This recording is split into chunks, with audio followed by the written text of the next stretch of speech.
आखिर कैसे अंत हुआ दैत्य दंभिकासुर का? जब राजा विक्रमादित्य दैत्य दंभिकासुर के 7वें यानी आखिरी प्रश्न का उत्तर देते हैं, तभी आकाश में जोर से बिजली की गर्जन हुई और दंभिकासुर के गले में देवताओं के वरदान स्वरूप पहनी गई हड्डियों की माला धूमिल होते हुए गायब हो गई। देवताओं का दिया वरदान खत्म हो चुका था। ये देख एक बार तो दैत्य हिचकिचाया। अपनी विशाल गदा को उठाकर गर्जना करते हुए दंभिकासुर बोला, तू वाकई में बड़ा बुद्धिमान है विक्रमादित्य, पर अफसोस इस बात का है कि तू अब मेरे हाथों मरने वाला है। तू क्या समझता था कि मैं देवताओं के वरदान के सहारे जिंदा हूँ? नहीं, अरे तेरे जैसे कीड़े को मसलने के लिए मुझे किसी वरदान की आवश्यकता नहीं। दैत्य दंभिकासुर की बात सुन राजा विक्रमादित्य भी चौकस हो अपनी तलवार संभाल लेते हैं और कहते हैं, दुष्ट राक्षस, वरदान टूटा पर तेरा अहंकार नहीं। तुझे अब भी तेरा अंत नजर नहीं आ रहा। अहंकार व्यक्ति को अंधा बना देता है।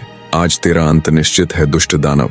राजा विक्रमादित्य की बात सुन अत्यंत क्रोधित हो दैत्य दंभिकासुर बोला, अंत? मेरा अंत इतना आसान नहीं। अरे अंत तो आज तेरा होगा कीड़े। इतना कह दैत्य दंभिकासुर राजा विक्रमादित्य की तरफ बढ़ता है और अपनी गदा से राजा विक्रमादित्य के ऊपर वार करता है। दोनों के बीच भीषण युद्ध शुरू हो जाता है। लंबी लड़ाई से जब दंभिकासुर थकने लगा, तब मौका देख राजा विक्रमादित्य ने अपनी पूरी ताकत से दंभिकासुर के ऊपर प्रहार किया। राजा विक्रमादित्य की धारदार तलवार दंभिकासुर की छाती को चीरते हुए उसके सीने में जा घुसी। दर्द से कराहता हुआ दैत्य दंभिकासुर अपनी आखिरी सांस लेता हुआ बोला, यह असंभव है, मैं तो अमर। राजा विक्रमादित्य बीच में ही बोल पड़े, कपटी राक्षस, अमरता सत्य और धर्म में है, दानवी वरदानों में नहीं। तेरे जैसे अहंकारी अमर नहीं होते बल्कि इतिहास में दफन होते हैं। अंततः राजा विक्रमादित्य के इस निर्णायक वार से दैत्य दंभिकासुर का अंत हो जाता है। दैत्य के धरा पर गिरते ही चारों ओर एक गहरी शांति छा गई। आकाश में बिजली कड़की और स्वर्ग से पुष्पों की वर्षा होने लगी।